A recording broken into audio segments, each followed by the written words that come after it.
this coffee shop that if we wanted to set something up like a $10 sponsorship of the cafe that comes out of your account, I don't think we'd have any problem getting, 100 of those to get through a month. And maybe there's some things to discuss. Do they get a free cup of coffee a month for that? Is there, how does that work out? But there's money even just from what's already built here to start raising money for here. I think there's other sources that we need to look into. I am open for anybody to bring up any other ideas they have as funding sources. Anybody know somebody that wants to be a big donor to the Rockwood community? Let me know. I will call them. I will go knock on the door. What about federal grants? I mean, right now in the Obama administration, with what he has out there, are there not federal grants for something like this? Grants is definitely a chance. Grants is not going to get us the door, to turn the key in a couple months. But grants are definitely a long-term funding thing. I'm thinking secure enough funding to say, let's go ahead with this and move forward, and we can open the cafe and work from there. And having meetings with others as well, to see if there's any government level funding at these local levels for Rockwood. From your experience, do you know what running a business, would it be easy for you to make up a budget, for instance, of how this would work? What your revenue would have to be as far as donations to cover just the break even? Yes, I definitely could. Between all the months that I've tracked it, or years that I've tracked it, plus the business plan that it started out with, I can put together a business plan kind of set up for this concept. You mentioned that a lot of your customers, or the walk-in customers, a lot of the folks that are within walking distance are struggling financially. When you think of who your clientele is it those folks? Is it the recent immigrants? Is it people that may be on federal aid of one type or another? I mean, that sort of thinking through funding opportunities and where money could be utilized. A lot depends on who your clientele is. If it's us, as Jean said, probably you have a harder time competing for some federal money. Right. It's fairly diverse. And there's definitely more of a need to draw even more from this local community. I have limited people from the Slavic Church. Those opportunities are way open to me as well. If they want me, I could have hundreds of them if I'm willing to be open till midnight on Saturday nights, because after sundown, when they're all walking by here, they've asked me if I was, stay open late, and they promised they would love to come here. But right now, I can't. I don't have the energy to do it. Exactly, and as I told them, and the head of the youth group over there wants to talk to me, about doing that, and I said, you guys, can actually volunteer to do this, and you guys can be some of the baristas to make sure that happens, that we can stay open later in the evening.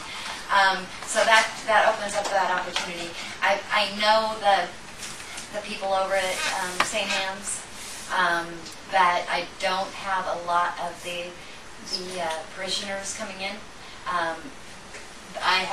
But we do see a lot of the population, local population, the Hispanic population as well.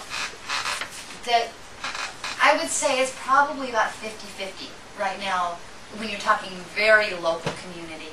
I was just, today when I'm driving down Yamhill over here, I just have to crack up every time I drive down Yamhill, because I drive down Yamhill and it's like every house, the kids at this house that are out on the street are waving because I know them from the coffee shop. The guy that owns that one house down there, he's waving.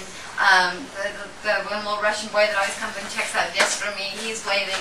And it just feels really good when you're driving down that street and you realize and you've connected with a lot of people, kids in that community.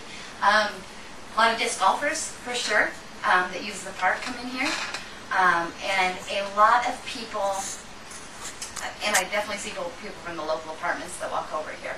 But I would say this population going back this direction and maybe even heading over this way a little bit more, where it's not the lowest income population of Rockwood, but definitely people that are vested in this community are a good part of the people of the community.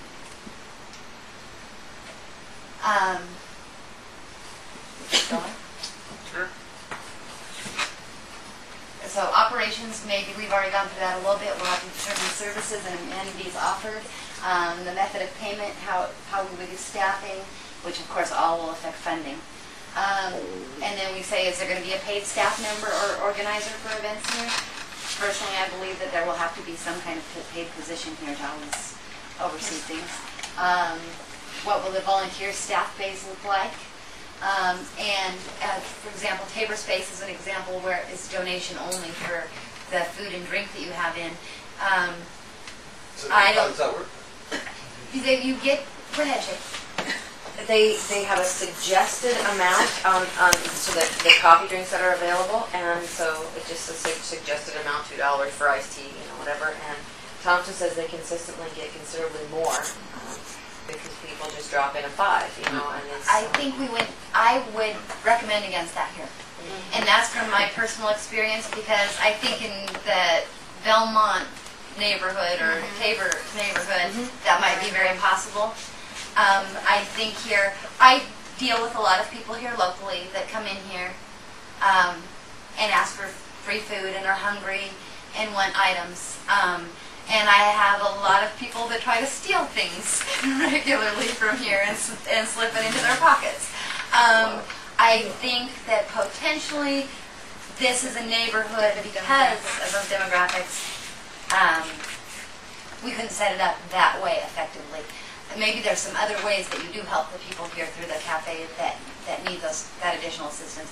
I try to offer people additional assistance by giving them information about programs where they can get the food, and try to give them something that's on its last day before it's going to expire anyway, or something like that. But that's going to be limited, I think, here what we can do there.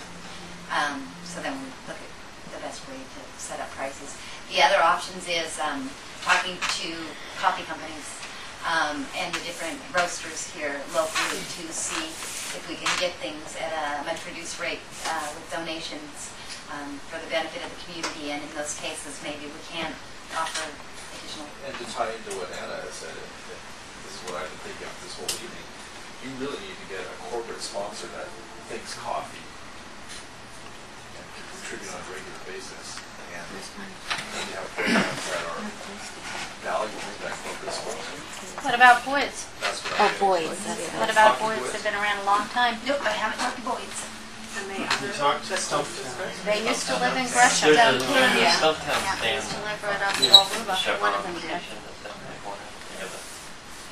Just noticed that thing. But that might be. But they're Let me tell you a little bit very, about Stumptown. The fellow who owns that is very generous with the community. When I looked at opening this place, it was between Portland Roasting and Stumptown. I couldn't do Stumptown because of that coffee thing existing down at the corner, because it was too close.